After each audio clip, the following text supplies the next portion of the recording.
आइए आज प्रोटीन की क्लास समाप्त होने के बाद प्रोटीन में कुछ चीज़ें बच गई थी। आज हम लोग विटामिन में यहाँ देखेंगे तो विटामिन की खोज काजीमिर फंक के द्वारा किया गया था तथा विटामिन के बारे में संपूर्ण अगर व्याख्या की बात करें तो फ्रेडली जी हैप्किंस के द्वारा किया गया था।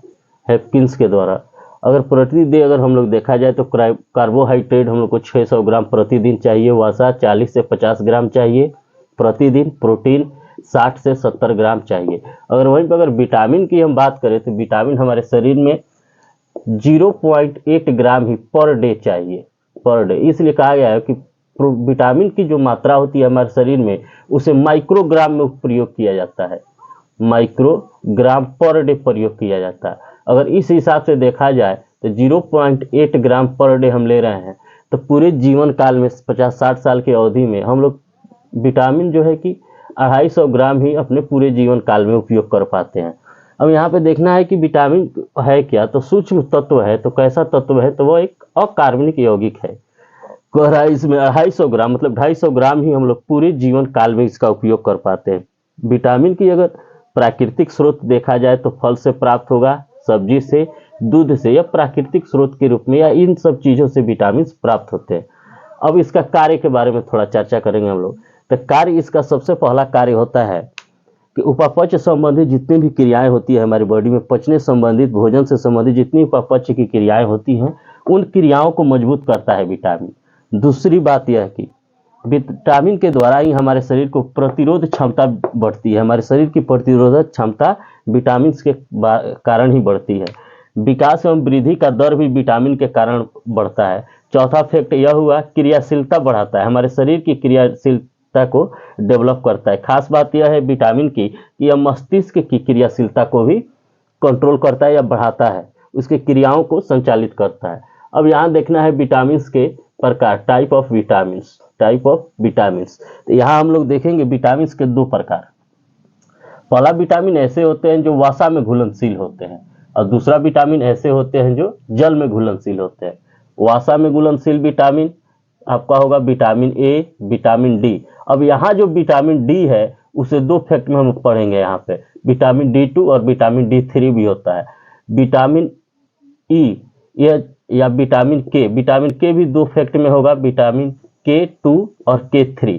यानी विटामिन ए, डी, ई, के, ये जितने भी विटामिन इधर है वसा में घुलनशील विटामिन है, और यहाँ जो है यह जल में घुलनशील विटामिन है। Vitamin C, vitamin B. Vitamin B को हम लोग पढ़ते थे पहले विटामिन B1 से लेके B6 तक ही नहीं, लेकिन B17 तक यहाँ पढ़ना है। और एवं अन्य विटामिन है। विटामिन की खास बात आप लोग को बता दें यहाँ कि विटामिन डी और विटामिन के दो ही एक ऐसे विटामिन है जो हमारे शरीर में बाह्य कारण के द्वारा बनाए जाते हैं, अन्यथा विटामिन का निर्माण हमारे शरीर में नहीं होता है। यह ऑब्जेक्टिव याद रखना है, विटामिन का निर्माण हमारे बॉडी में नहीं होता है, हमें बाह्य स्रोत से मिलता है। लेकिन विटामिन डी और विटामिन के हम अपने शरीर के द्वारा बाह्य कारकों से निर्माण करते हैं। इसमें सबसे पहले हम उठाएंगे यहाँ से विटामिन बी के बारे में, और इसका स्ट्रेंथ, इसकी जो है कि शाखा लंबी है, विटामिन 1 से लेके 17 तक है। इसलिए सबसे पहले विटामिन B1 के बारे में पढ़ेंगे। B1 का जो रासायनिक नाम होता है उसे हम लोग थायमिन के नाम से जानते हैं। पूछता है, ऑब्जेक्टिव में अक्सर पूछा करता है एग्जामों में, B1 का रासायनिक नाम क्या है, तो थायमिन। यह भी पूछ सकता है कि थायमिन में कौन सा तत्व पाया जाता है, तो उसमें सल्फर पाया जाता है।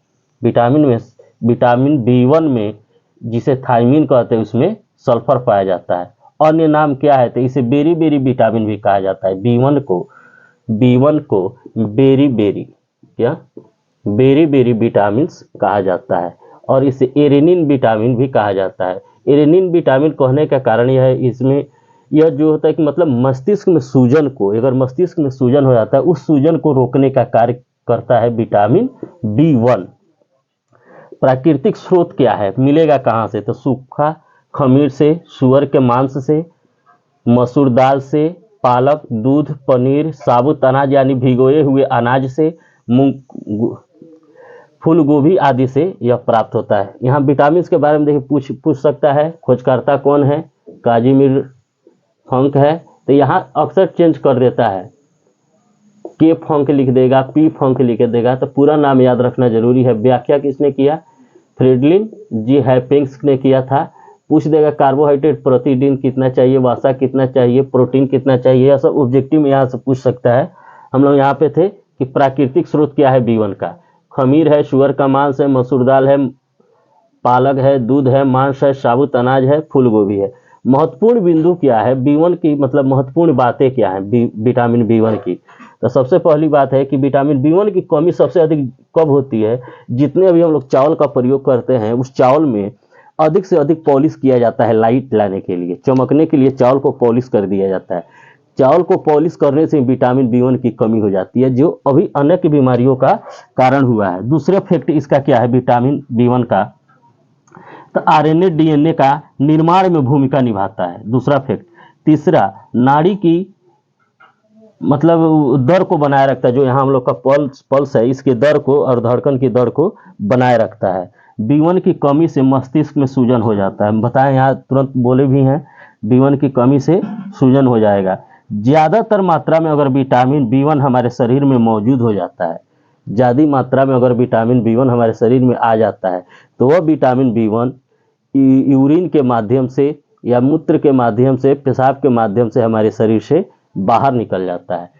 अब ऑब्जेक्टिव यहाँ से कहाँ से उठाएगा, इस सब चीज़ को देखेंगे हम लोग।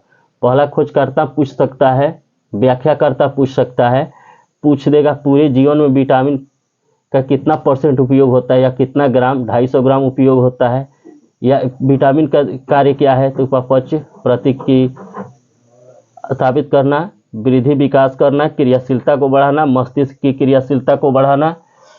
अब यहाँ विटामिन B1 का रासायनिक नाम पूछ सकता है, अन्य नाम पूछ सकता है, इन सब चीज़ों को पूछ सकता है। अभी यह क्लास अभी खत्म नहीं हुआ है, मतलब B1 अभी आज B1 के बारे में सिर्फ चर्चा हुआ है, यह B70 तक जाएगा, यानी विटामिन के सभी पार्ट इसमें मिलेंगे। लगातार वीडियो को देखते रहिए।